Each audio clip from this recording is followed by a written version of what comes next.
दिलीप नायक गोटे अलग दलू आसी सागर केतोटी हाथ गणती नेता आसी से कि स्वार्थ रखिक हिसाब से कि आज विजु बाबूंकर पुण्यतिथि आमर निमापड़ा गोप निर्वाचन मंडल प्रत्येक पंचायत सभापति निर्वाचित प्रतिनिधि युव छात्र महिला नेतृत्व ब्लॉक नेतृत्व समस्ते आज सामिल होते आमर गोटे शोभा यात्रा नुआ बस स्टाण्ड आसी विजु बाबूंकर प्रतिमूर्ति पाखे पहुँची प्रतिमूर्ति पुष्पमाल्य देकर आम आज विजु बाबूंकर विषय गाथा ये आमर वरिष्ठ नेतृत्व मैंने आज कहते जो मैंने विजु बाबू सागर कम करते से भाया नेतृत्व वक्तव्य आज रखी देखा मिलूँ गोटे दल रही पृथक पृथक भाव पालन देखो विजु बाबू समस्त से कौन दल कि व्यक्तिशेष नुहति तो विजु बाबूंकर जी श्राद्ध दिवस जी भी पाली पार आप देखिए आज भुवनेश्वर में किसी जो मैंने दिलीप राय हूँ कि विजय महापात्र हूँ से पुणी आज से विजु बाबूंकर श्राद्ध दिवस पालन कर बहुत अनुष्ठान सामाजिक अनुष्ठान आज पालन कर तो से दलीय कार्यक्रम जोटा विधिवत भाव में दलीय कार्यक्रम क्या कहब जो समस्त निर्वाचित प्रतिनिधि समस्त जिला परिषद सरपंच पीएस मेंबर सभापति माने ब्लॉक सभापति एवं समस्त नेतृवृंद उपस्थित रहिबे तो सेटा होची दलीय कार्यक्रम आज आम दलीय कार्यक्रम यहाँ निश्चित भाव में विजु बाबू जड़े अनन्य व्यक्तित्व ओडिशा बहुत अवदान तो जेहेतु विजु जनता दल 24 वर्ष शासन गादी में रहा सुपुत्र नवीन पट्टनायक शासन कले किसी लोग भावुंट विजु बाबूंकर ना नहीं आम विजु प्रेमी मानक आम दलू विजु जनता दलू अलग कर निजर स्वार्थ साधन करूँ जो मानक विगत दिन में नवीन बाबू विताड़ित करदे दलू से मैंने ही चिंता करुँच विजु प्रेमी को भांगे एवं एकाठी कर स्वार्थ साधन करेंगे यहाँ हूँ मुख्य उद्देश्य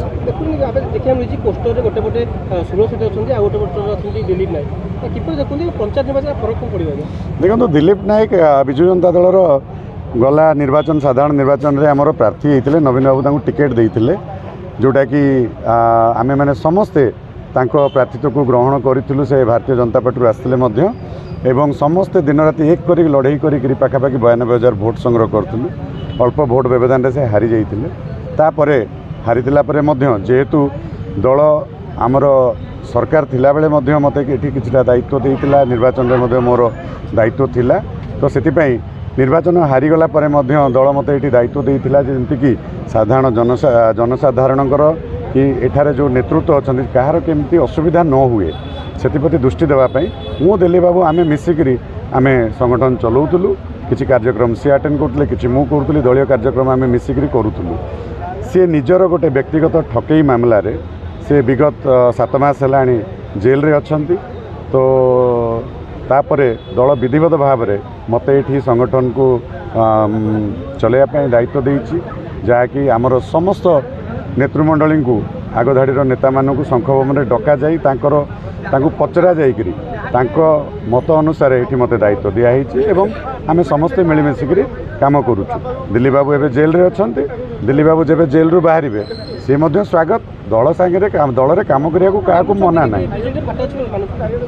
देखो फाट कि ना ये आप देखो सब विजु बाबू अमल नवीन पट्टनायक सागर कम कर लोक बहुत पुराणा लोक समस्ते तो फाट कि ना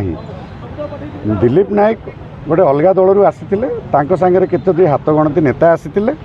से कि स्वार्थ रखिक हिसाब से कि कथा रखुंट जहाँकि आम दलर सभापति तथा आमर जिला सभापति हुए तो कथा रखिले ना से ब्लॉक सभापति हो कि से अन्य पदपदवी कथा हो तो कथा कि रही तो सीटापी स्वार्थ हे तो आँच आसला से हे तो से मन दुख कर दूरे रोच मुझे निजे बहुत थर फोन कर गतकाली जो नेता माने दिलीप नायक सागर आसी बीजेपी रु मु गतकाली फोन कर आसतु दल में जब आपण मैंने अच्छा मिसिकी काम करिया दल को संगठित करिया सुदृढ़ करवा 2027 निर्वाचनटा हूँ पंचायत निर्वाचन यही कर्मी मान भर किए वार्ड मेंबर हम किए सरपंच हम किए जिला परिषद हम किए पीएस मेंबर हम सीटी सुब्रत छाटे 2027 निर्वाचन लड़ूनी जदि किए सुब्रत छाटे की विरोध करुच्ची तो यहाँ तार व्यक्तिगत स्वार्थ कहीं मु तो लड़ूनी 2027 जिते बड़े आपण को सहयोग करने आप लड़े काली पंचायत रे मु साहाଯ୍य करी ମୁଁ ସେଥିରେ ଆପଣଙ୍କର ଅସୁବିଧା କ'ଣ ରହିଲା ଏଥିରେ ତ ସୁବ୍ରତ ଛାଡ଼ି 2027 ଲଢ଼ୁନି ତ ସେଥିପାଇଁ ଯଦି କିଏ ବି ସେଭଳିଆ ଚିନ୍ତା କରୁଛନ୍ତି ସେମାନଙ୍କୁ ଗୋଟେ ନିର୍ଣ୍ଣୟ ନେବାକୁ ପଡ଼ିବ ଆଇଦର ଦଳରେ ରହିକି ଶୃଙ୍ଖଳାର ସହ କାମ କରିବେ ନହେଲେ ନିଜ କଥା ନିଜେ ବୁଝିବେ। 2027 में 2025